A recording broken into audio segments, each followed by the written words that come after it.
ಒಂದಾನೊಂದು ಕಾಲದಲ್ಲಿ ಒಂದು ಸುಂದರವಾದ ರಾಜ್ಯವಿತ್ತು. ಆ ರಾಜ್ಯವನ್ನು ಧೈರ್ಯಶಾಲಿ ರಾಜನು ಆಳುತ್ತಿದ್ದರು. ರಾಜನು ನ್ಯಾಯಪ್ರಿಯನೂ ಸ್ನೇಹಪರನೂ ಆಗಿದ್ದನು. ಅವನಿಗೆ ಒಬ್ಬನೇ ಮಗನಿದ್ದನು. ರಾಜ್ಕುಮಾರನು ಚಿಕ್ಕ ವಯಸ್ಸಿನಿಂದಲೇ ವಿದ್ಯಾವಂತನಾಗಿದ್ದನು, ಸುಂದರನಾಗಿದ್ದನು ಮತ್ತು ಎಲ್ಲರ ಪ್ರಿಯನಾಗಿದ್ದನು. ಕಾಲ ಕಳೆದಂತೆ ರಾಜ್ಕುಮಾರನು ಬೆಳೆದು ಯುವಕನಾಗಿದ್ದನು.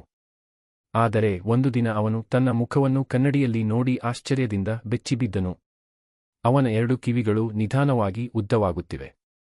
ಕೆಲವು ದಿನಗಳಲ್ಲಿ ಅವನು ನೋಡಿದಾಗ ತನ್ನ ಕಿವಿಗಳು ಕತ್ತೆಯ ಕಿವಿಯಂತೆ ದೊಡ್ಡದಾಗಿ ಉದ್ದವಾಗಿ ಬೆಳೆದಿರುವುದು ಗೊತ್ತಾಯಿತು.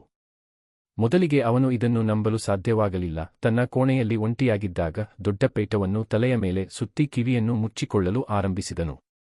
ಅದು ಹೊರಗೆ ಕಾಣದಂತೆ ನೋಡಿಕೊಂಡನು.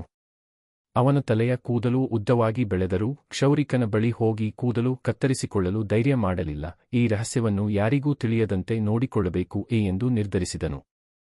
ಸ್ವಲ್ಪ ದಿನಗಳಲ್ಲಿ ರಾಜ್ಕುಮಾರನಿಗೆ ವಿವಾಹ ನಿಶ್ಚಯವಾಯಿತು. ಅರಮನೆಯಲ್ಲಿ ಸಂಭ್ರಮದ ವಾತಾವರಣ ನಿರ್ಮಾಣವಾಯಿತು.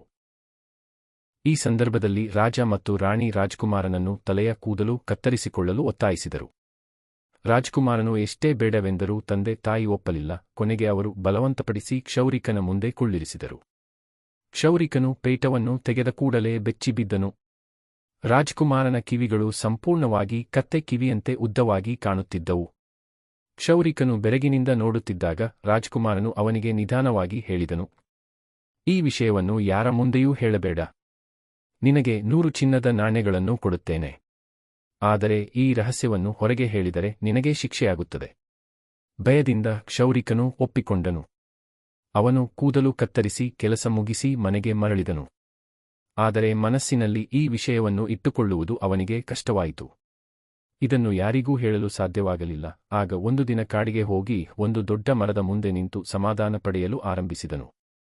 ಹಲವಾರು ಬಾರಿ ಪಿಸುಗುಟ್ಟುತ್ತಾ ಹೇಳಿದನು, ರಾಜನ ಕಿವಿ ಕತ್ತೆ ಕಿವಿ, ರಾಜನ ಕಿವಿ ಕತ್ತೆ ಕಿವಿ.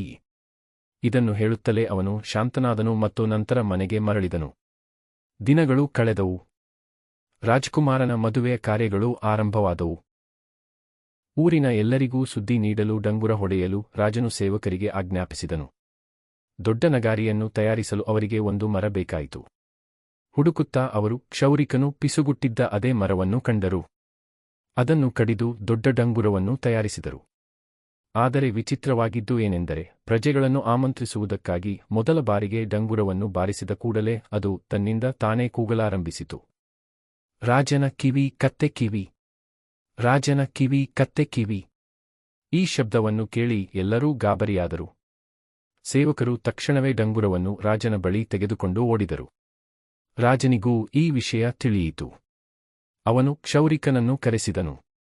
ಕ್ಷೌರಿಕನು ತಲೆ ತಗ್ಗಿಸಿ ನಿಂತು, ಮಹಾರಾಜರೇ, ಇದನ್ನು ಮನಸ್ಸಿನಲ್ಲಿ ಇಟ್ಟುಕೊಳ್ಳಲು ನನಗೆ ಆಗಲಿಲ್ಲ, ಯಾರಿಗೂ ಹೇಳುವಂತಿರಲಿಲ್ಲ. ಹಾಗಾಗಿ ಒಂದು ಮರದ ಮುಂದೆ ನಿಂತು ಹಲವಾರು ಬಾರಿ ಪಿಸುಗುಟ್ಟಿದೆ ಎಂದು ಒಪ್ಪಿಕೊಂಡನು. ರಾಜನು ದುಃಖದಿಂದ ಕ್ಷೌರಿಕನಿಗೆ ಶಿಕ್ಷೆ ವಿಧಿಸಿದನು. ರಾಜ್ಕುಮಾರನು ರಹಸ್ಯವನ್ನು ಕಾಪಾಡುವುದು ತುಂಬಾ ಮುಖ್ಯ ಎಂದು ಮನಸ್ಸಿನಲ್ಲಿ ಪಾಠ ಕಲಿತುಕೊಂಡನು. ರಹಸ್ಯ ಕಾಪಾಡಿ ಯೋಚಿಸಿ ನಡೆದುಕೊಂಡರೆ ನಂಬಿಕೆ ಮತ್ತು ಯಶಸ್ಸು ಸಿಗುತ್ತದೆ.